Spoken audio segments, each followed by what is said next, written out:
వచ్చుదురుగాక. ఓ నమ్మిన వారు చప్పట్లు కొడుతూ దేవుడిని కనపడదామా? గట్టిగా గట్టిగా గట్టిగా గట్టిగా yes yes yes yes yes yes yes దేవుడు తన కార్యములు జరిగించబోతున్నాడు. ఓ నా దేవా, ఈ బిడ్డల పట్ల మేలు చేయండి. ఏదైతే అడిగారో అడిగినవన్నీ యేసునామములో వీరికి అనుగ్రహించండి నాయన. ఉద్యోగం లేని బిడ్డలకు యేసునామములో ఉద్యోగం వచ్చును గాక. వివాహం కాని ఎవరి బిడ్డల వివాహాలు యేసునామములో జరుగును గాక. అయ్యా నా తండ్రి, వయసు ముదిరిపోతుంది నాయన. 30 సంవత్సరాలు సుమారుగా వచ్చేసి నాయన బిడ్డకి వివాహం జరగక నలిగిపోతున్నారు బాబు. దయచేసి కార్యము చేయండి, దయచేసి కార్యము చేయండి. వచ్చే సంవత్సరాల దంపతులు ఇక్కడికి వచ్చి సాక్ష్యము చెప్పుదురు గాక. యేసు నామములో అద్భుతము జరుగును గాక. నిశ్చయముగా ఈ ప్రార్థన అంగీకరించినందుకు వందనాలు. ఉద్యోగం ఇస్తున్నందుకు వందనాలు. వ్యాపారం స్థిరపరుస్తున్నందుకు వందనాలు. అయ్యా, ఇల్లు లేని వారికి ఇల్లుని ఇస్తున్నందుకు వందనాలు. అయ్యా నా తండ్రి, ఎంతమంది అయితే త్రాగుబోతులు ఉన్నారో, అయ్యా త్రాగుడికి లోనైపోయి ఉన్నారు, సంసారాన్ని పట్టించుకోకుండా, అయ్యా కుటుంబాన్ని పట్టించుకోకుండా ఉన్నారు అయ్యా త్రాగుబోతులు. ఓ మీ కుటుంబంలో అటువంటి త్రాగుబోతులు ఉంటే చేతులు 2 పైకెత్తి యేసయ్యా ఆ త్రాగుబోతుని మార్చయ్యా, ఆ బిడ్డను మార్చయ్యా అని ఒక్క మాట గట్టిగా పిలువు, గట్టిగా పిలువు. యేసయ్యా ఆ వ్యక్తిని మార్చయ్యా, ఆ త్రాగుబోతుని మార్చయ్యా. నిశ్చయంగా త్రాగుబోతుల మనసు మార్చబడును గాక. ఆ వ్యసనం నుంచి విడుదల కలుగును గాక. ఆ త్రాగుడి కారణమైన దురాత్మ శక్తిని, ఆ త్రాగుని ప్రేరేపిస్తున్న అంధకార శక్తిని యేసు నామములో గద్దించి మేము బంధిస్తున్నాము. యేసు నామములో త్రాగుడి నుంచి వాళ్ళకి విడుదల కలుగును గాక. విడుదల కలుగును గాక. విడుదల కలుగును గాక. విడుదల కలుగును గాక. యేసు నామములో వరకు విడుదల మేము ప్రకటిస్తున్నాము. యేసు నామములో కార్యం చేసి మహిమ పొందండి. ఈ ప్రార్థనలని మీరు ఆలకించినందుకు నీకు స్తోత్రము చెల్లిస్తూ, మా ప్రార్థన విన్నందుకు మీకు కృతజ్ఞతాస్తుతులు చెల్లిస్తూ యేసు నామములో ఈ ప్రార్థనలు మీకు సమర్పిస్తున్నాము. ప్రియ పరమ తండ్రి, ఆమె. నమ్మిన వారు చప్పట్లు కొడుతూ దేవుడిని కనపరుద్దామా? గట్టిగా గట్టిగా గట్టిగా గట్టిగా ఒక్కసారి దేవుడిని కనపరుద్దాం. నా దేవుడు నా ప్రార్థన ఆలకించాడు, దేవుడు నాకు జవాబిస్తున్నాడు. నమ్మిన వాళ్ళు మరింత బిగ్గరగా కాపాట్లు కొడుతూ, ఎస్, దేవుడు నీ పట్ల కార్యం చేయబోతున్నాడు బిడ్డ. దేవుడు నీ పట్ల అద్భుతం చేయబోతున్నాడు. నువ్వు అడిగింది దేవుడు నీకు అనుగ్రహిస్తున్నాడు.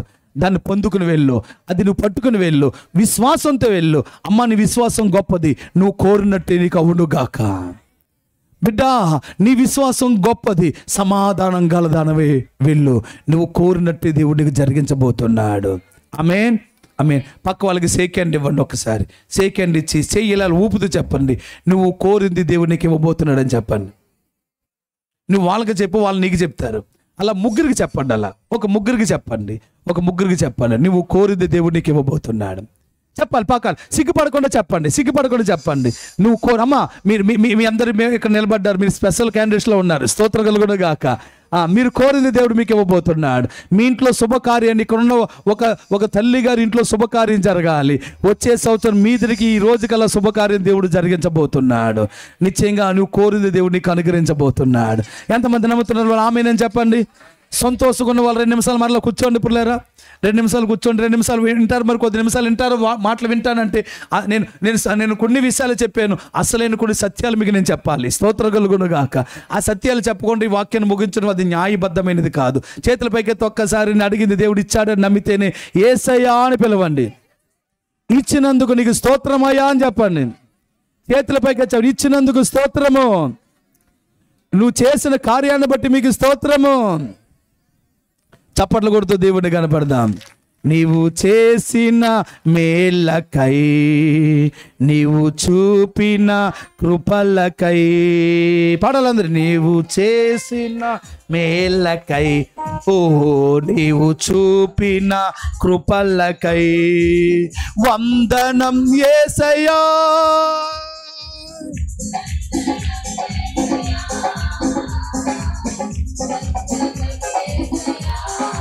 ఓ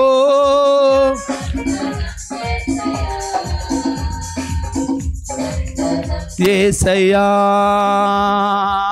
వందనం యేసయ్యా,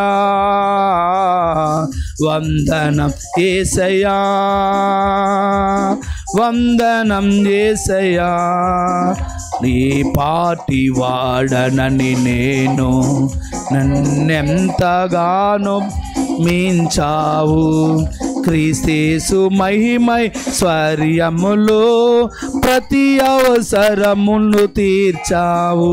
ఈ పాటి వాడనని నేను నన్నెంతగానో క్రీస్తేసు మహిమైశ్వర్యములో ప్రతి అవసరమును తీర్చావు. వందనం ఓ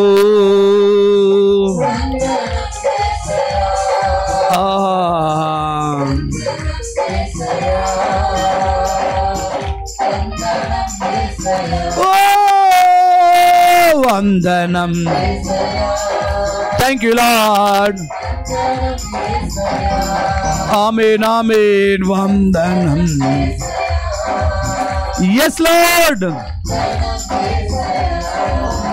నీవు చేసిన మేలకై నీవు చూపిన కృపలకై నీవు చేసిన మేలకై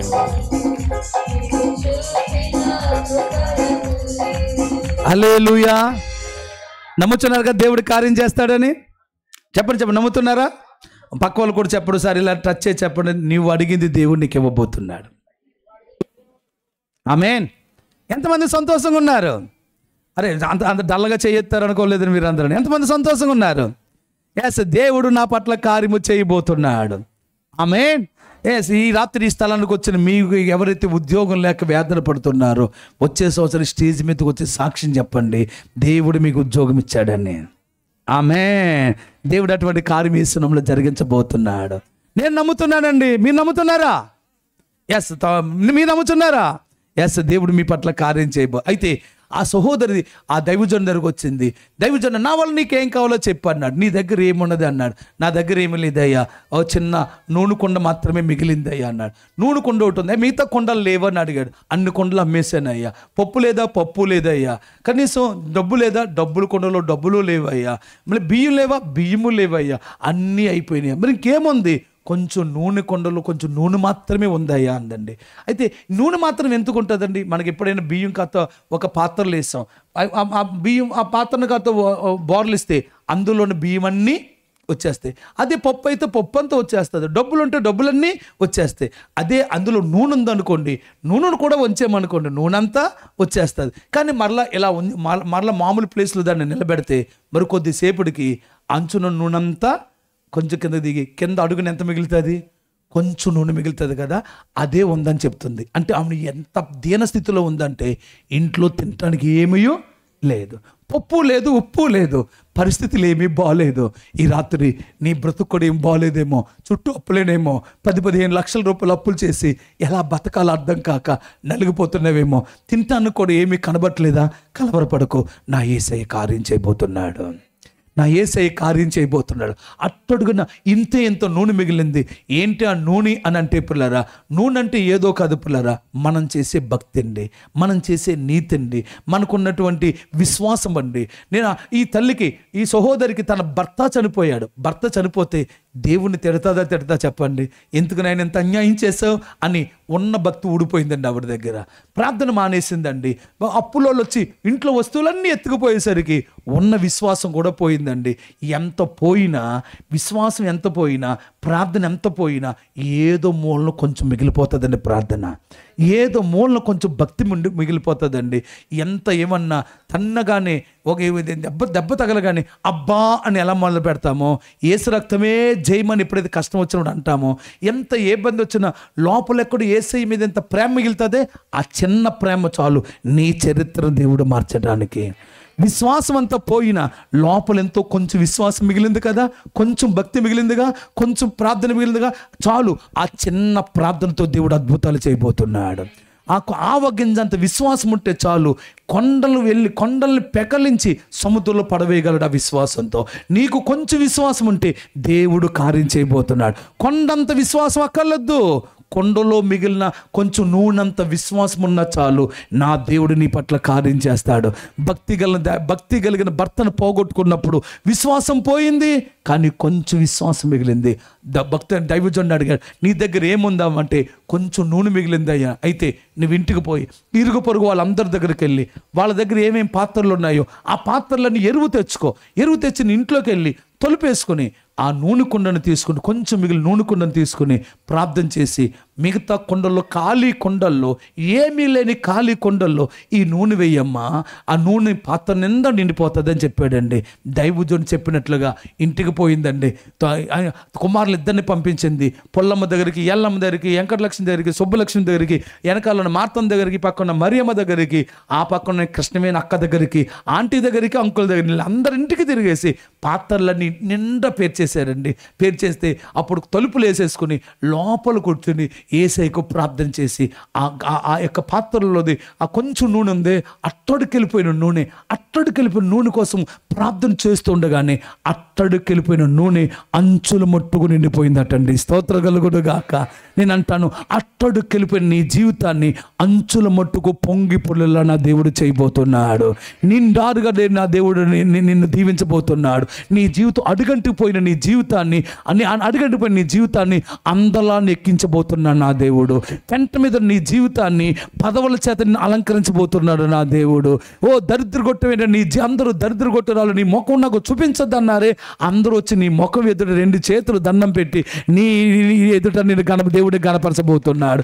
ఎక్కడ అవమానం వచ్చిందో నా దేవుడిని అక్కడే గణపరచబోతున్నాడు. నా దేవుడు అంత పాతాళానికి వెళ్ళిపోయిన నీ జీవితాన్ని ఎవరికి అందలేనంత ఎత్తుకు నేను దేవుడు తీసుకెళ్ళబోతున్నాడు. అవును, నా బ్రతుకును కూడా దేవుడు అలాగే చేశాడు. పిల్లారా, నేను యేసు ప్రభువుని నమ్ముకున్నానని నా తండ్రి నన్ను ఇంట్లోంచి మెడపెట్టుకుని బయటికి గెంటేశాడు. పిల్లారా, ఆస్తులు చిల్లు పైసేవనన్నాడు. ఒక్క కొడుకునని మా నాన్నగారికి అసలు ₹1 ఇవ్వనన్నాడు. ఇంట్లోంచి బయటికి వెళ్ళిపోతుంటే ఇలా వెనకకేసి జేబులో డబ్బులు ఉన్నాయని అడిగారు. ఉన్నాయండి జేబులో డబ్బులు అన్నాడు. ఆ డబ్బులు ఎవరైనా నావి, నా డబ్బులు నా ఇక్కడ పెట్టి అన్నాడండి. తీసేసి డబ్బులు పెట్టేశానండి. ఈ జేబులు ఎత్తుకుంటే జీవితమాలు బయటకు వచ్చిందండి. ఆ జీవితంలో నాదేరా, నేనే కొన, అది కూడా అక్కడ పెట్టి అన్నాడు. నేను వెళ్ళిపోతుంటే మళ్ళీని చెప్పులు కూడా నాయరా, చెప్పులు కూడా అక్కడ పెట్టి అన్నాడు. ఈ షర్టు నాదే, ప్యాంటు నాదే, ఈ బట్టలు కూడా అన్నీ నాయే, నువ్వు ఎలా పుట్టావో అలా వెళ్ళిపో, నేను కొన్న అయినా నాకు ఇచ్చేసి వెళ్ళు అన్నాడండి ఆయన. అలా అంటే ఇంకా ఇంట్లోంచి ఒట్టినే పంపించలేదండి, అన్నీ నా వస్త్రాలు సహా ఇప్పించేసింది. ఒట్టివాడుగా బయటికి పంపన్నారండి. అన్నీ అక్కడ పెట్టేశాను, షర్ట్ ఇప్పేశాను, బనియన్ తీసి అక్కడ పెట్టేశాను, ప్యాంటు కూడా ఇప్పేస్తున్నానండి. నీకు సిగ్గులేదురా, మీ యేసుబాబుకి సిగ్గులేదురా, మీ యేసుబాబు సిగ్గు లేకుండా సిలువలో అంగవస్త్రంతో ఏలాడరా దిక్కులేనోడాడు. ఆ దిక్కులేని దేవుణ్ణి నమ్ముకున్నావురా, నువ్వు కూడా దిక్కుమాలనోడు అయిపోతావురా. ఎప్పటికైనా సరే అడుక్కుని తింటావు, చెప్ప చేత పట్టుకొని అడుక్కుని తింటూ ఇంటి ముందుకు వచ్చి భిక్షాందేహం అడుగుతావురా, అప్పుడు చెప్తాను నీ దేవుడు గొప్పడో నేను గొప్పడో చెప్తాను అన్నాడండి ఆయన. ఆ మాటలు ఏమి లెక్క చేయక ఆ ఇప్పేసిన సట్టని, ఆ బనియని మాత్రం నా ముఖం మీద కొడితే వాటిని తీసుకుని నేను ఇంట్లోంచి బయటకు వచ్చాను. పిల్లారా, అలా బయటకు వచ్చిన నన్ను దేవుడు సిగ్గుపరచలేదండి. దేవుడు ఏం సిగ్గుపరచలేదు. మా నాన్నగారికి లారీ యూనియన్కి ఆయన సెక్రటరీగా పనిచేసేవాడు, ప్రెసిడెంట్గా పనిచేసేవాడు. ఆయనకి 4 రకాల వ్యాపారులు ఉండి, 2 గుమస్తాలు ఉండేవారు, అనేక మంది పనివాళ్ళు ఉండేవారు. కానీ అదేంటో అడుక్కుని తింటాం నన్ను అన్నారు. కానీ కొన్ని సంవత్సరాలు, 10 సంవత్సరాలు గడిచినాయో లేదో, 10 సంవత్సరాల్లో ప్లేట్ తిరగబడిపోయింది. పిల్లారా, మా నాన్నగారి పరిస్థితి అంతా మారిపోయింది. ఏమైందో తెలియదు. బళ్ళు అవుతాయి. ఏ లారీలకి ఆయన వాండరో, చివరికి ఆ లారీ మీద ఆయన డ్రైవర్గా జాయిన్ అయ్యాడండి. ఆయన డ్రైవర్గా బతుకుతున్నాడు. ఇల్లు నిడిచిపెట్టేశారండి, అద్దింట్లోకి వెళ్ళి బతుకుతున్నారు.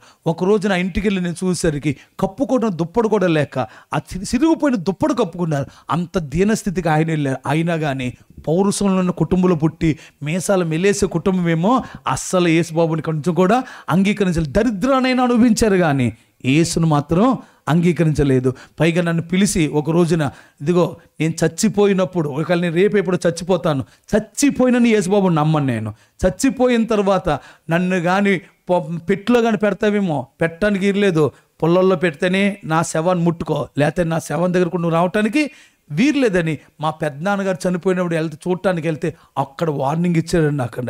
కానీ అన్ని వార్నింగ్లు ఇస్తే దేవుడికి లెక్కండి.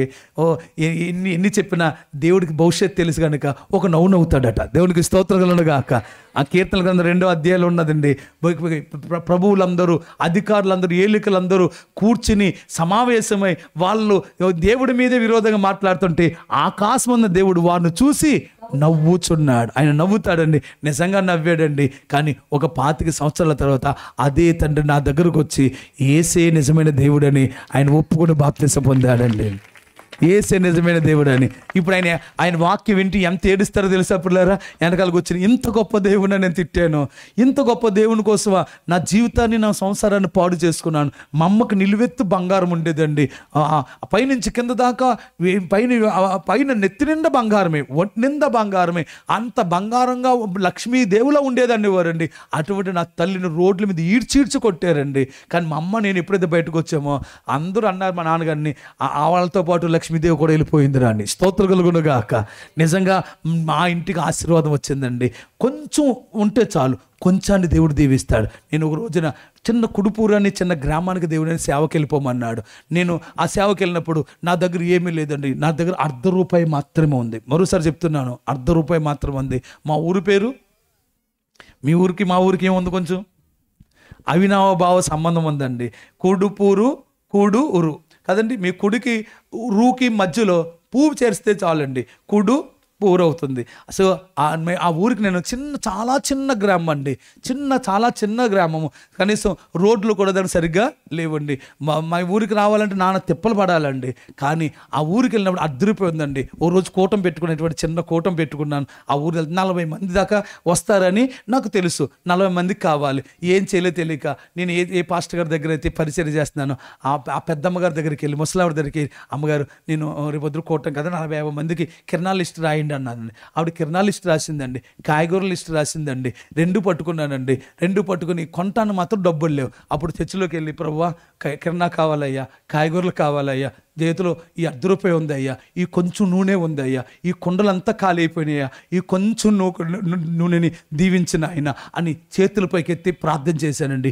విశ్వాసంగా వీటితో నాకు అన్నీ ఇచ్చేస్తున్నాడని చెప్పేసి సెంటర్కి వచ్చానండి. సెంటర్ నుంచి మార్కెట్కి నేను వెళ్ళాలంటే, ద్రాక్షారామాన మార్కెట్కి వెళ్ళాలంటే కనీసం ₹2.5 టికెట్ అండి. ఆ రోజుల్లో 2.5 టికెట్ కావాలి, ఉన్నది ₹10. కానీ ధైర్యంగా విశ్వాసంగా వచ్చేసి రోడ్డు మీద, మెయిన్ రోడ్డు మీద 2 బ్యాగులు పెట్టుకుని నిలబడ్డానండి. జేబులో మాత్రం ఎంత ఉంది, బస్సు ఎక్కడానికి కూడా డబ్బులు. కానీ ధైర్యంగా వచ్చే బస్సు వచ్చేది. ప్రభువా బస్సు వచ్చేస్తుంది నాయన అనుకుంటున్నాను. కానీ ఎక్కాలి. ఎవరో నా విశ్వాసం ఏదంటే, ఎవడో ఒకడు తెలిసిన వాడు వస్తాడు, ఏదో విధంగా దేవుడు నాకు చేస్తాడు, లేదా రోడ్డు మీద ₹100 కింద దొరుకుతుంది, అది పట్టుని ఎక్కేద్దాం. స్తోత్రం కలుగును గాక. ఏం చేస్తారో తెలియదు. ఎందుకంటే భక్త్ సింగ్ గారట అలాగే విమానాశ్రయానికి వెళ్ళిపోయి అమెరికా వెళ్ళాలట. ఆ టికెట్ కౌంటర్ దాకా లైన్లో నిలబడ్డాడట. లైన్ అంతా అయిపోతుందట. దగ్గర కంటే వచ్చారు కానీ దేవుడు డబ్బులు లేవు. ఇంక ఎదురు 2 ఉన్నారట. ఈ లోగలో ఆయన టికెట్ తీసుకోవడానికి వచ్చాడట. చూసి, సార్ భక్త్ సింగ్ గారు మీరండి, ఎక్కడికి వెళ్తున్నారు సార్ అని, అమెరికా వెళ్తున్నాను సార్ నేను కూడా అమెరికా వెళ్తున్నానండి, మీరు పక్క తప్పండి సార్, నేను టికెట్ తెస్తాను. పక్కకి గెంటేసి కౌంటర్లోకి వచ్చి నిలబడి 2 టికెట్లు తీసాడటండి ఆయన. అది నా జీవితంలో ముద్ర వేసిందండి ఆ సంఘటన. నేను కూడా అలాగే నమ్మాను. నేను ఇలాగ బ్యాగ్ కట్టి నిలబడ్డాను. బస్సు కోసం వస్తుంది, ఎవరో ఒకడు వస్తాడు. భక్త్ సింగ్ గారు పంపించిన దేవుడు నాకు పంపించడా, ఎవడో ఒకడు వచ్చి ఎందుకంటే అలా నాకు చాలాసార్లు చేశాడు దేవుడు. స్తోత్రం కలుగును గాక. అనేక సార్లు డబ్బులు లేకుండా నేను 100 సార్లు ప్రయాణం చేశానండి నేనండి. దేవునికి మహిమ కలుగును గాక. 100 సార్లు ప్రయాణం చేశానండి. నా జీవితంలో ఇప్పటి వరకు ఒక ట్రైన్ కూడా మిస్ అవ్వలేదండి. నా జీవితంలో ఇప్పటి వరకు ఒక బస్సు కానీ, ఒక ఫ్లైట్ కానీ మిస్ అవ్వలేదు. కానీ ఎప్పుడు నేను లేటే. స్తోత్రం కలుగును గాక. ఎప్పుడు లేట్ కానీ సమయానికి వెళ్తానండి. కొంచెం 1 గంట ముందు కూడా ఎప్పుడు వెళ్ళి నేను రైల్వే స్టేషన్లో కూర్చోనండి. నేను వెళ్ళిన తర్వాత గంట లేటుగా వెళ్తాను. అదేంటో మా ఇద్దరు ట్రైన్ నా కోసం ఆ గంట లేటుగా వస్తుందండి. అది స్తోత్రం కలుగును గాక. నా జీవితంలో ఒక్కసారి నాతో ట్రావెల్ చేసే వాళ్ళు తెలుస్తుందండి. నాతో కలిసి ప్రయాణం చేస్తుంటారు కదా, వాళ్ళకి టెన్షన్ వచ్చేసి గుండెలు బాధేసుకుంటారండి వాళ్ళు. నేను మాత్రం ప్రశాంతంగా ఉంటాను. ఎందుకంటే నా ప్రభు పని మీద వెళ్తున్నాను. ఏ ట్రైను వచ్చేసరికి నీకు ప్యాచీ పడిపోను కాక, పడదు కదా ప్యాచీ అండి, దానికి పడుతుంది. దేవునికి స్తోత్రములు గాక. అట్లా ఎదురు నిలబడ్డాను. లోగా అట్లా 2 బ్యాగులు ఎట్టుకుని నిలబడ్డాను. ప్రభువా బస్సు వచ్చేస్తుంది అయ్యా, బస్సు వచ్చేస్తుంది, ఎవరిని పంపిస్తున్నావో అటు ఇటు చూసుకోండి, ఎవడో కనపట్లేదు. స్తోత్రములు గాక. తెలిసిన ముఖం ఓడి కనపట్లేదు. కానీ బస్సు ఇంకా అంత దూరంలో ఉండగానే నాకు నేనున్న దానికి ఎదురుగుండా ఒక షాప్ ఉందండి, సూర్యకళ ఏజెన్సీస్ అని. అది రకరకాల సైకిల్ సామాన్లు, కరెంటు సామాన్లు అన్నీ, జనరల్ సామాన్లు అన్నీ అమ్మి కొట్టుందండి. ఆ అబ్బాయి పేరు సూరిబాబు అండి. ఆయన కౌంటర్లో చూస్తున్నాడు నేను చూస్తుంటే నేను చిన్న పాస్టర్ గారు అనేవారండి. ఇప్పుడు చిన్నగా సన్నంగా బక్కలా ఉండేవాడు, ఉప్పండి ఎగిరిపోయేలా ఉండేవాడిని. ఇప్పుడైతే ఎంతగా దేవుడు నన్ను ఆశీర్వదించాడండి. స్తోత్రం కలుగును గాక. అప్పుడు నేను చూసి దూరం నుంచి చూసి చిన్న పాస్టర్ గారు ఒకసారి ఇలా రండి, ఒకసారి ఇలా రండి అన్నాడు. బస్సు వచ్చేస్తుంది, కానీ మీరు రండి అన్న గవ్విలా. మీరు ఇక్కడ కూర్చొని పాస్టర్ గారు ముందు కూర్చొని, మీరు ఎక్కడికి వెళ్తున్నారు? ద్రాక్షారం వెళ్తున్నాను, కిరణా తెద్దామని, కాయగూరలు తెద్దామని నేను వెళ్తున్నాను అన్నాడు. అయితే ఓ పంచని మీరు ఇక్కడ కూర్చోండి. హైదరాబాద్ వెళ్ళిపోయాడు, నాకు ఒకటి బాకీ ఇవ్వాల్సినాడు, 10,000 ఇవ్వాలి. ఆడు పారిపోయాడు. ఆడు వచ్చాడట, ద్రాక్షారంలో ఉన్నాడట. ఆడు ఇప్పుడే ఇన్ఫర్మేషన్ వచ్చింది, నేను వెంటనే వాడిని ఇళ్ళని పట్టుకోవాలి, డబ్బులు ఆడు దొరుకుతాడు. ఇప్పుడు మీరు ఇక్కడ కూర్చోండి, నేను వెళ్తే 2 పనులు అయిపోతాయి, మీరు వెళ్తే ఓపెన్ అవుతుంది, మీరు కూర్చోండి అంటే అక్కడ ఓ టేబుల్ ఉంటుంది కదండి, ఆ మంచి షాపులో ఆ టేబుల్ పైనేమో మంచి అందమైన సీలింగ్ ఫ్యాను, ఆ కుర్చీ ఏమో గిర్రమని ఇటు అటు తిరిగే కుర్చీ ఉంటుంది చూసారండి, ఆ మంచి ఆ వీల్ చైర్లను కుర్చీలో కూర్చోబెట్టాడు, పైన ఫ్యాన్ వేసాడు, క్యాష్ కౌంటర్ దగ్గర కూర్చోబెట్టాడు, డబ్బులు లేని. స్తోత్రం కలుగును గాక. అండ్ నా డబ్బులు లేని మొక్కాన్ని క్యాష్ కౌంటర్ దగ్గర కూర్చోబెట్టి పైన ఫ్యాన్ వేసి కిందకి నీళ్ళు వేసి వెళ్ళొచ్చాడండి. ఒక గంటకు తిరిగి వచ్చాడు. వస్తా 2 బ్యాగులంటే సామాన్లు పట్టుకుని వచ్చేసాడు. ఎన్ని కావాలో అన్నీ తెచ్చేసాడు. తెచ్చిన తర్వాత సూరిబాబు ఎంత అయినాయి అన్నాడు. ఎంత అవటం ఏంది, ఎందుకు నాన్న, నువ్వు నిజంగా ఇక్కడ కూర్చుని వేళ వీసేసి ఏంటో తెలియదు కానీ బాగా ఇవ్వాలండి, వడ్డీతో సహా బ్యాగ్ ఇచ్చేసాడు నాకు. అందుకే ఇది నా బహుమానం అన్నాడండి. అంతేనా? చప్పగా కొట్టారు మీరు. చప్పట్లు కొట్టలేదండి. హల్లెలూయా. తక్షణమే కార్యం జరిగిపోయిందండి. అంతే. 2 బ్యాగులు నాకేం వచ్చేసింది చెప్పండి. కనీసం మార్కెట్ కూడా వెళ్ళవలసిన అవసరం లేకుండా వీల్ చైర్లో కూర్చోబెట్టి సీలింగ్ ఫ్యాన్ మీద కూర్చోబెట్టి చల్లగా చేతులు పెట్టేశాడు దేవుడు అండి. ఆ దేవుడు మీ దేవుడు కాదా? ఆ దేవుడు మీ దేవుడు కాదా? అదే దేవుడు మీ పట్ల దేవుడు కార్యము చేయును గాక. అప్పుడు ఆ మీటింగ్ నాకు చికెన్ అంటే పెద్ద ఇష్టం ఉండదండి. నేను ఇప్పుడు కూడా పెద్ద నీసు మాసాలు ఎక్కువ తిన్నాను. ఎక్కడికి వెళ్ళినా నేను వెజిటేరియనే తింటాను. నా కూటాలు పెట్టిన వెజిటేరియనే పెడతాను. మాకు పెళ్ళిళ్ళు జరిగినా కూడా వెజిటేరియన్ భోజనమే పెడతామండి. స్తోత్రం గాక. మా అబ్లేజ్ మీటింగ్ వస్తే కూడా వెజిటేరియనే పెడతాం. వచ్చిన వాళ్ళకి తెలుసండి. స్తోత్రం కలుగును గాక. ఏదో పెట్టకపోతే బాగోదో, లాస్ట్ రోజు మాత్రం ఆ చికెన్ వాసన చూపిస్తాం అంతే. స్తోత్రం కలుగును గాక. మిగతా కానీ వెజిటేరియన్ భోజనం ఎలా పెడతామంటే ఇంకా జీవితంలో మరిసిపోలేంత అందంగా తింటారు. వచ్చిన వాళ్ళందరికీ 10 రకాల కూరలు పెడతామండి. స్తోత్రం కలుగును గాక. చెయ్యెత్తేలా చెప్పండి గట్టిగా. ఆ రోజు నేనేమన్నానంటే, ప్రభా వచ్చిన వాళ్ళందరూ భోజనం చికెన్ వేసి పెట్టినయ్యా, అందరూ చికెన్ వేసి పెట్టి చిక్కిపోతున్నారు నాయన, చికెన్ వద్దు నాయన, నేను చేపలేసి పెడతాను నాయన, నాకు చేపలు ఈ ప్రభు అని అడిగాను. చేపలే కాదు, వచ్చిన వాళ్ళందరూ పెళ్లి భోజనం పెట్టినట్టుగా పెట్టాలి నాయన. ఆ పెళ్ళికి స్వీట్ వేస్తారు కదా, స్వీట్ ఈ నాయన, అట్టుపండు వేస్తారు కదా, అట్టుపండు కూడా ఈ నాయన, పైన అప్పడం వేస్తారు కదా ప్రభు, అప్పడం కూడా ఈ ప్రభు అని అన్నీ అడిగాను దేవుడిని అండి. ఎందుకంటే మనం అన్నీ అడగచ్చండి. ఆయన మన డాడీ కదండి, ఆయన అడిగినన్ని ఇస్తాడండి. స్తోత్రగలను గాక. అందుకెంత క్రితం మీకు చెప్పాను, మీరు ఏది అడుగుతారో దేవుడు మీకు ఇస్తాడని చెప్పి అన్నీ అడిగానండి. అడిగేసాను కానీ కాయగూరలు వచ్చినాయి, కిరణా వచ్చినాయి. కానీ నాకు ఇంకేం కావాలి? చేపలు కావాలి, స్వీట్ కావాలి, అటుపులు కావాలి, అప్పడాలు కావాలి, ఈ 4 కావాలి. కానీ ఏముంది? ₹10 మాత్రమే ఉంది, కొంచెం నూనె మాత్రమే ఉంది. నేను అంటే ఈరోజు కొంచెం విశ్వాసం నీలో ఉంటే నీ చరిత్ర దేవుడు మారుస్తాడు. అప్పుడు ఇంటికి వెళ్ళిపోయాను, సామాన్లు పట్టుకుని వెళ్ళిపోయాను.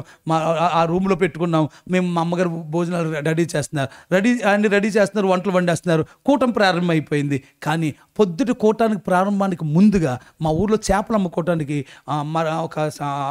ఒక ఆవిడ, సత్యవతి ఆవిడ పేరు, చేప గంపడు పట్టుకుని చేపలు అమ్ముకుంటూ వచ్చింది. దొడ్డెబ్బకి వచ్చి చూసి, పాస్టర్ గారు కొత్తగా వచ్చారు ఈ ఊరు అని చెప్పేసి ఆవిడ దేవుడిని నమ్ముకున్న ఆవిడండి, సంపూర్ణ సమర్పణ చేసుకున్న ఆవిడ ప్రేమ ఎక్కువయ్యి ఆవిడ గంపలో ఉన్న 2 చేపలు తీసి మా దాఖలో పెట్టేసి వెళ్ళిపోయిందండి ఆవిడ. స్తోత్రగులు ఉండగాక. ఏం వచ్చేసినాయి? చేపలు వచ్చినాయి. ఇంకేం రావాలి? అట్టుపండు రావాలి, స్వీట్ రావాలి. స్వీట్ ఎవరొకరు తెస్తారు కదా, సరదాగా పాస్టర్ గారు వచ్చారంటే ఎవరో స్వీట్ తెస్తారు కదా, పెద్ద గొప్ప ఏమో కాదు, స్వీట్ వచ్చింది, అది కూడా గొప్ప అనుకోండి. స్వీట్ తెచ్చారు. అట్టుపళ్ళు కూడా మరొక ఆయన ఎవరు అట్టుపళ్ళు తెచ్చారు. కానీ ఎన్ని తెచ్చినా అప్పుడు మాత్రం ఎవడో తేడు కదండి. స్తోత్రం కలుగునగాక. అప్పుడు మాత్రం ఎవరో తేరండి. అదేంటో నేను అలా కూర్చున్నాం, భోజనాలకి అన్నీ స్టార్ట్ అయిపోయినాయి, కూటమి అయిపోయింది, భోజనాలు పెట్టేస్తున్నారు, లైన్ కూర్చోబెట్టున్నారు. అప్పడాలు ఎప్పుడు వేస్తారు? ఎన్ని అప్పడాలు ముందు తెచ్చుకున్నా అప్పడాలు ఎవడప్పుడు వేపడండి. భోజనం పెట్టేసిన తర్వాత అప్పుడు కళాయిని మరిగించి అప్పుడు అప్పడాలు వెళ్తారా. కరెక్ట్గా భోజనాలు కూర్చోబెట్టిన తర్వాత ఈ పామర్ కాదులేండి, మా ఊరి దగ్గర ఒక పామర్ ఉందండి. అక్కడ జోసఫ్ పాస్టర్ గారు సేవ చేస్తున్నారు. ఆయన వస్తా భార్యని ఎంటబెట్టిన వచ్చి 1/2 డజన్ అప్పడాల ప్యాకెట్లు తెచ్చాడండి ఆయన. స్తోత్రం కలుగును గాక. 1/2 డజన్ అప్పడాల ప్యాకెట్లు తెచ్చాడు, అప్పడాల ప్యాకెట్ ఇచ్చాడు. అప్పడాలన్నీ వేపేశారు, అందరూ కొట్టించేసి. నాకు అప్పడాలు తెచ్చిన నాకు తెలియదు అసలు. స్తోత్రం కలుగును గాక. నేను కూటమంది అయిపోయి అందరికీ ప్రార్థన చేసి ఇక పెరట్లోకి వచ్చి చూసరికి అప్పడాలు దాని మీద, అరే అప్పడాలు నేను తేలేదు కదా, అప్పడాలు ఎక్కడి నుంచి వచ్చినాయి అంటాడు. మేమే తెచ్చామండి అందరిని. అలా ఆవిడండి, మీరు తెచ్చారా? ఈ అప్పడాలు ఎన్ని తెచ్చారంటే ఎన్ని తెచ్చి 6 ప్యాకెట్లు ఎందుకండి బాబు, 2 ప్యాకెట్లు చాలు కదా అన్నాను నేను. 6 ప్యాకెట్లు ఎందుకు బాబు, మీ పాస్టర్ గారు తక్కువడు కాదు, అక్కడ సూపర్ బజార్లో ఒక ప్యాకెట్కి 2 ప్యాకెట్లు ఫ్రీగా ఇస్తున్నారని చెప్పేసి పాన్ అవడం ఎందుకని చెప్పేసి 15 ప్యాకెట్లు కొనేసాడు. మొత్తం 50 ప్యాకెట్లు వచ్చి ఇవన్నీ నేనేం చేసుకుంటానని చెప్పేసి టైటస్ పాస్టర్ ఇంట్లో దిగారు కదా, ఆయనకని ఇద్దామని 6 ప్యాకెట్లు నేనే తెచ్చాను బాబు అందన్న పాస్టర్ అమ్మ. స్తోత్రం కలుగును గాక. అంటే అప్పడాలు ఎవరి చేత కొనిపించాలో వాళ్ళ చేత కొనిపించాడు. మరి నీకు దేవుడు కార్యం చేయడా? చేయడా? చేస్తాడు. నమ్ముకున్న వాళ్ళు మాత్రం చేయొద్దు. ఆమేనని చెప్పండి. నేను అంటాను, అప్పడమే ఇచ్చిన దేవుడు అప్పులు తీర్చలేడా? అరే గట్టిగా చిన్న నిమితంగా అన్నారు. తీరుస్తాడు. నమ్మకుండా చేయొద్దు. ఆమేనని చెప్పండి. మరి ఆ అట్టిపండు ఇచ్చిన దేవుడు నీకు అట్టిపండు లాంటి ఒక చిన్న కుమారుణ్ణి, చిన్న మనవని దేవుడు ఇవ్వడా? ఇస్తాడేవడా?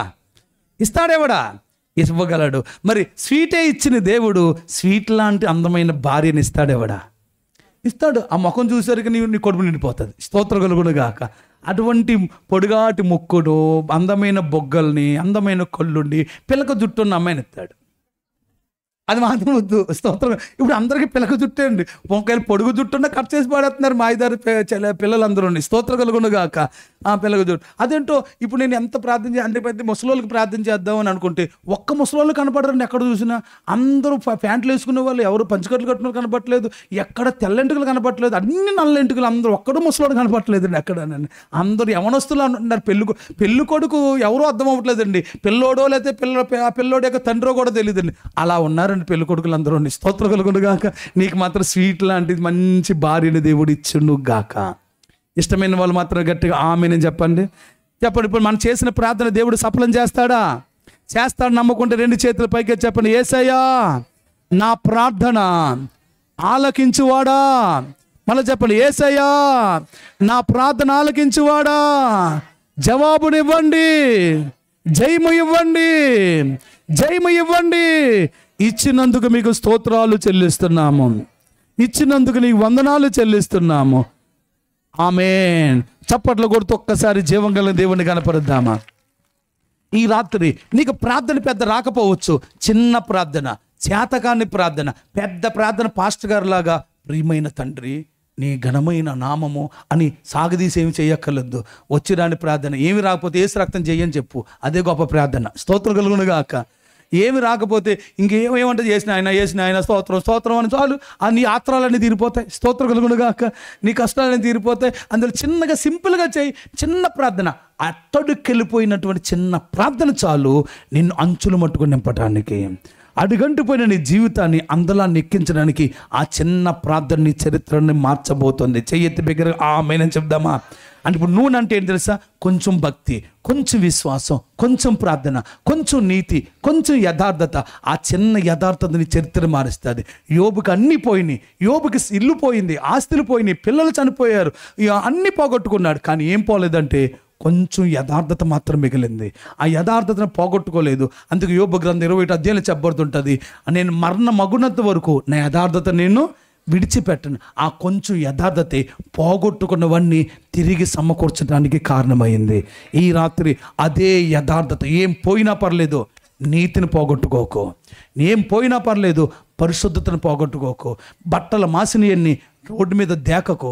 నిజమైన నీతిమంతుడు అయితే ఎప్పుడు పరిశుద్ధంగానే ఉంటావు, ఎప్పటికీ పవిత్రంగానే ఉంటావు. ఏదో చిన్న తప్పు చేశాను కదా అని చెప్పి 100 తప్పులు చేయబోక.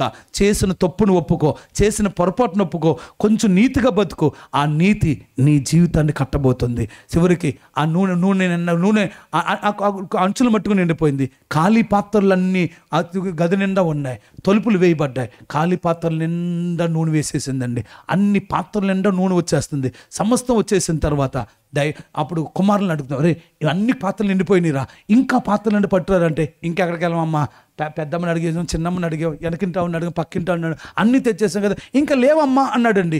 ఇంకా లేవు అన్న మాట ఎప్పుడైతే వచ్చిందో వెంటనే నూనె పొంగి ప్రవహించి నూనె ఆగిపోయిందట. ఆమేన్. నేను ఒక మాట చెప్పనా, ఎప్పుడైతే నాకు ఇంక వద్దు అంటావో అప్పుడు ఆగిపోతుందండి. ఈ సంగతి నాకు బాగా తెలుసండి. పరిశుద్ధాత్మ పొందుకున్నప్పుడు నాకు ఇంకా కావాలని ఉండండి. కావాలన్నప్పుడల్లా ఏంటో తెలియని ఒక శక్తి పైనుంచి వచ్చేసేదండి. ఇంకా లెక్కలేనంత అభిషేకం వచ్చిందండి.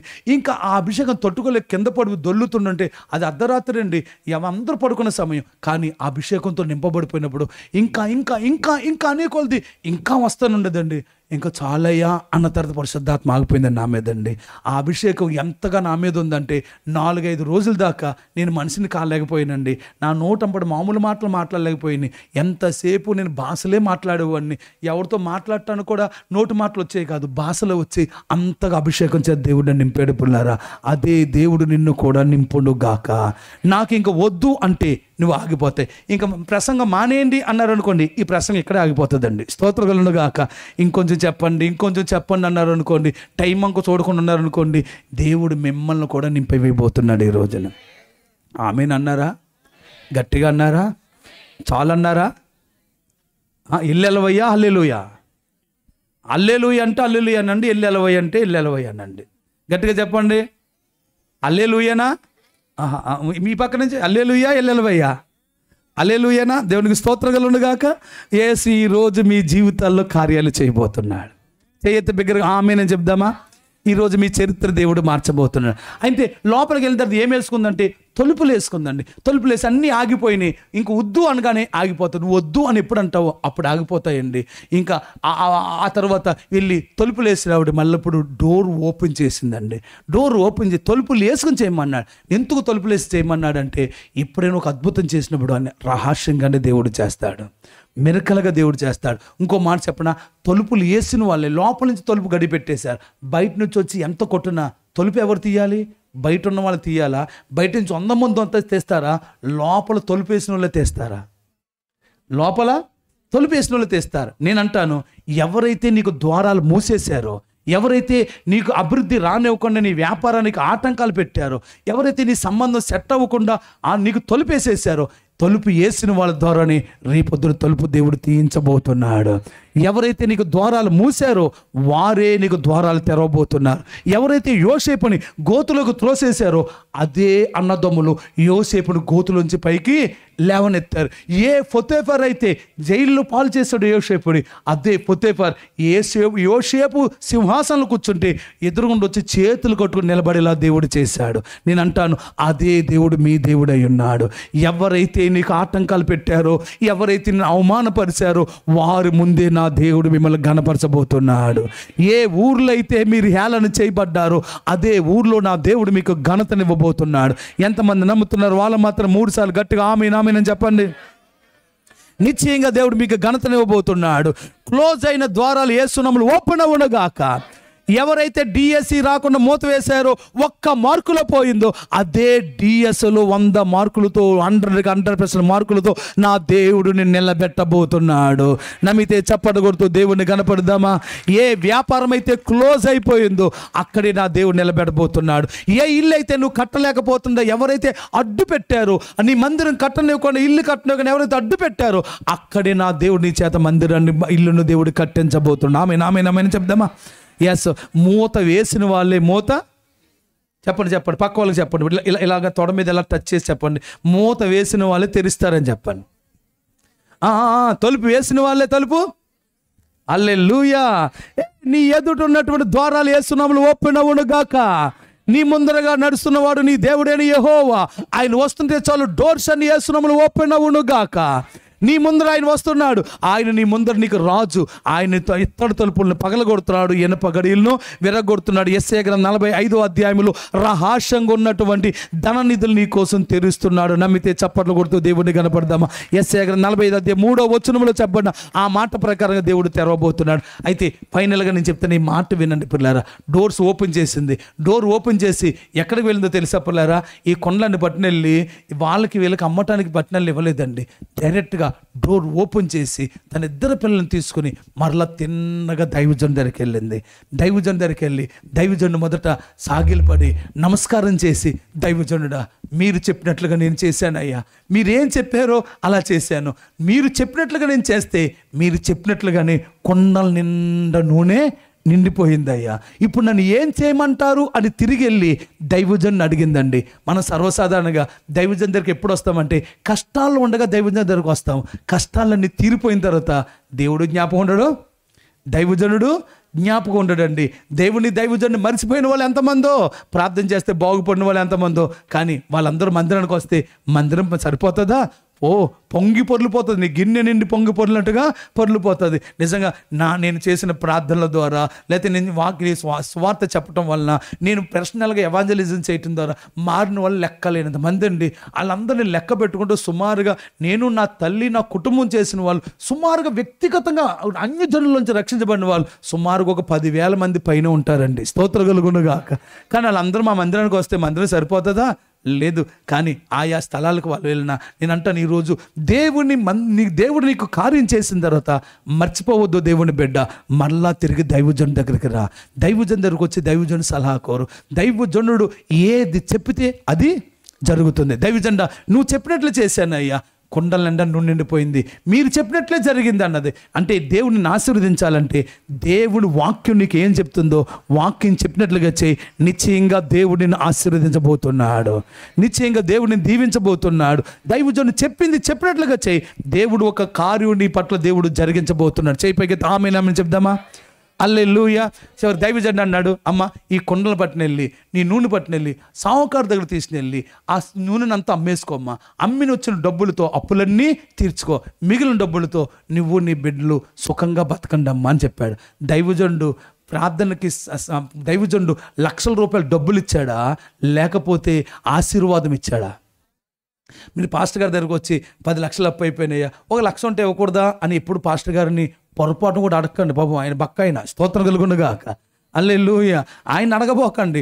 అప్పులు మీరు వచ్చి ఆయన కష్టాలు చెప్తే పాటగా చెప్తారు, కానీ అలాగేనా ప్రార్థన చేస్తా అయిపోతాయేమో, ఇవ్వాలి కానీ ప్రార్థన చేసే పెద్దల కన్నా సహాయం చేసి చేతుల మీద కవులు చెప్పబోక. దైవజనుడు ఆయన ఎవ్వరికి చేతులతో రూపాయి సహాయం చేయక్కర్లొద్దు, కానీ దైవజనుడు ప్రార్థనగా నువ్వు నమ్మితే నిశ్చయంగా నీ శిరస్సు మీదకి దేవుడు ఆశీర్వాదం ఇస్తాడు. కానీ చాలామంది దైవజనుడిని అన్నయ్య, లేకపోతే తమ్ముడు, మావయ్య అని పిలిచి దైవజనుడిని ఒక సాధారణ వ్యక్తిలో చూస్తారు. దైవజనుడు సాధారణ వ్యక్తి కాదు, దేవుని యొక్క ప్రతినిధి, దేవుడి చేత పంపబడినటువంటి ఆత్మ కలిగిన వ్యక్తి. ఆ దైవజనుడు ఏది పలికితే అది జరుగుతుందండి. మీరు ఎంతమంది నమ్ముతున్నారు? ఆమెను చెప్తారా? ఈ రాత్రి నేను కూడా పలికింది జరుగుతుందని నమ్మిన వాళ్ళు మాత్రమే చేయగలిగితే ఆమేనని చెప్పండి. నేను ఏది చెప్పానో ఏది పలికానో అది అక్షరాల మీకు జరగబోతుంది. ఎందుకంటే నేను దైవజనుడిని, నేను ఏది పలికితే అది జరుగుతుంది. మీరు స్వీకరించి చెప్పింది చెప్పినట్లు చేయండి, దేవుడు కార్యం చేయబోతున్నాడు. ఇంటికి వెళ్ళిందండి, మళ్ళీ ఆ కుండలన్నీ తీసుకెళ్ళి సావుకారు దగ్గరికి వెళ్ళింది. సావుకారు దానికి విలువ కట్టాడు. ఒక్కో దానికి 100,000 రూపాయలు విలువ కట్టాడు. డబ్బులన్నీ వీడి చేతిలో పెట్టాడండి. చేతిలో పెడతాడు, డబ్బులన్నీ పెట్టాడు, అప్పులు తీర్చేసుకుంది. కథ సుఖాంతం అయింది. కానీ మన కథ సుఖాంతం అవ్వలేదండి. స్తోత్రం కలుగును గాక. నేను చెప్పే మాట ఏదంటే, ఆ కుండలో పట్టిన నూనె అమ్మేసింది కదండి, నూనె అమ్మిందా కొండను అమ్ముతుందా అంటే నేను అడుగుతున్న ప్రశ్న ఏదంటే, అయ్యగారు ఇలాగండి స్తోత్రం కలుగును గాక, ఇదిగో ఇక్కడ ఒక వాటర్ బాటిల్ ఉంది కదండి, స్తోత్రం కలుగును గాక. ఈ వాటర్ బాటిల్ని అయ్యగారు, ఆ వాటర్ బాటిల్ కూడా ఇలా ఉండే అయ్యగారు, స్తోత్రం కలుగును గాక. ఖాళీదేమో సార్ అయ్యగారు దేవుని నామమున మహిమ కలుగును గాక. ఇందులో కూడా వాటర్ ఉంటుంది, ఇందులో కూడా వాటర్ ఉంది కదండి. ఇందులో వాటర్ ఉన్నటువంటి వాటర్ బాటిల్కి ఖరీదు ఉంటుందా ఉండదా? ఒక 20 రూపాయలు, ఒక 10 రూపాయలు ఖరీదు ఉంటుందిగా ఇది. కానీ ఇందులో వాటర్ అయిపోయింది కదండి. ఈ ఖాళీ బాటిల్ పట్టునెళ్ళి కరుణా కొట్టుగాడి పట్టునెళ్ళాం అనుకోండి, దీనికి విలువ ఉంటుందా? దీన్ని ఎంత కొంటారు? దీన్ని కొంటారా కొంటరా? దీని నిండా నీళ్ళుంటే కొంటారా కొంటారు కదండి. దీన్ని అయితే కొంటారు, కానీ దీన్ని మాత్రం అసలు కొనరు. ఎందుకంటే ఈ సీసాకి విలువ లేదు, సీసా లోపల ఉన్నటువంటి వాటర్కి మాత్రమే విలువ ఉంది. నేను ఈ చివరి మాట మాత్రం నువ్వు మర్చిపోవద్దు. నేను చెప్పిన చివరి మాట నీ గుండెల్లో లిఖించుకుని ఇక్కడి నుంచి వెళ్ళు.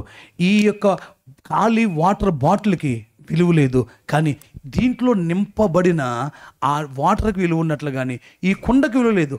కొండలో ఉన్న నూనెకి మాత్రమే విలువ ఉంది. మరోసారి చెప్తున్నాను, కొండకు విలువ లేదు, కానీ కొండలో పోసిన నూనె లాంటి భక్తికి విలువ ఉంది. కొండకు విలువ లేదు, కానీ కొండలో వేసిన నీతి, యథార్థత, విశ్వాసము, ప్రార్థనకు మాత్రం విలువ ఉందండి. నేను మరోసారి చెప్తున్నాను, ఇది ఒక కొండ. ఈ కొండకి విలువ లేదండి.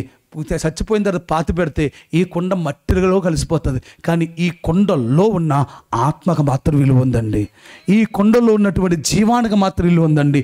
ఈ కొండ పగిలిపోయినా పర్వాలేదు, ఈ కొండ మట్టిలో కలిసిపోయినా పర్వాలేదు, ఈ కొండ లోపల ఇంతకాలం చేసిన ప్రార్థన, భక్తి, నీతి, విశ్వాసానికి రేపొద్దుట ధవల సింహాసనంలో దేవుడు కూర్చున్నప్పుడు, ఆ దేవుని దగ్గర నువ్వు వెళ్ళినప్పుడు ఈ కొండకి విలువేవాడు. తెల్లగొన్నావా, నల్లగొన్నావా, పొట్టుగొన్నావా, పొడుగొన్నావా అని ఎర్రకొండ, నల్లకొండ, పొడుక్కొండ, సన్నకొండ, ఈ కొండకి విలువ లేదండి. ఈ కొండలో ఉన్న వస్తువుకు మాత్రమే దేవుడు విలువ కట్టబోతున్నాడు. నువ్వు ఎంత ప్రార్థన చేసావు ఆ ప్రార్థనకి దేవుడు ధవల సింహాసనం తీర్పులు విలువబోతున్నాడు. నువ్వు చేసిన ప్రార్థన, నువ్వు చేసిన భక్తి, నువ్వు చేసిన విశ్వాసము దేవుడు కొండల్లో భద్రపరుస్తున్నాడు. పరలోకంలో సువర్ణ ధూపార్తిలో అన్ని సువర్ణ పాత్రలు నీ ప్రార్థనంతో చేర్చుకుంటున్నాడు. నీ ప్రార్థనకి దేవుడు ఒక రోజున జవాబు ఇవ్వబోతున్నాడు. ఎంతమంది నమ్ముతున్నారు? వాళ్ళు మాత్రమే చేయొద్దు, ఆమేన్ అని చెప్పండి. ఇప్పుడు చెప్పండి, ఈ కొండకి పౌడర్ రాస్తే ఉపయోగం ఉందంటారా, లోపల ప్రార్థన చేస్తే ఉపయోగం ఉందంటారా? ఈ కొండకి ఈ పెదాలకి ఎర్రటి లిప్స్టిక్ వేస్తే బాగుంటుంది అంటారా, ఈ పెదవులతో స్తుతిస్తే మంచిదంటారా? ఈ కళ్ళకి రకరకాల ఐబ్రోస్ చేసి ఈ జుట్టుని కాతను కొంచెం ఇలా కట్ చేసి దీన్ని కొంచెం ఇలాగని దీన్నేమో పంక పెట్టి, ఎంక పెట్టి, వెనక పెట్టి, మడత పెట్టి ఇన్ని స్టైల్ చేస్తే దీనికి విలువ ఉంటుంది అంటారా? లేకపోతే ఈ తలంపుల నిండా దేవుని యొక్క తలంపులు నింపుకుంటే విలువ ఉంటుంది అంటారా? చెప్పాలి. ఏమంటే దీనికి మేకప్ బెస్టా, లోపల దేవుని తలంపులు బెస్టా? చెప్పండి. ఇప్పుడు ఏ చీర కడితే ఏంటి చెప్పండి, ఎంత ఏసీ రూములు బతికితే ఉపయోగం ఏముందండి? ఈ లోపల మన ఆత్మ పరిశుద్ధంగా కాపాడుకుందాము, నీతిగా కాపాడుకుందాము, యథార్థంగా కాపాడుకుందాము. ఒక రోజున ప్రభువు లోపల ఎంతవరకు చేసిన నీ ప్రార్థనకి దేవుడు ఇవ్వబోతున్నాడు. ఎంతమంది నమ్ముతున్నారు? చేయి పైకి ఆమేన్ చెప్దామా? ఇప్పుడు చెప్పండి, పక్క వాళ్ళతో ఇలా టచ్ చేసి చెప్పండి, నీ బాడీకి విలువ లేదని చెప్పండి, నీ శరీరానికి విలువ లేదని చెప్పండి. ఇప్పుడు చెప్పండి, షేక్ హ్యాండ్ ఇవ్వండి. ఇప్పుడు షేక్ హ్యాండ్ చెప్పండి, నీ ప్రార్థనకి విలువ ఇవ్వబోతున్నాడు. షేక్ హ్యాండ్ చెప్పండి, నీ భక్తికి విలువ ఇవ్వబోతున్నాడు.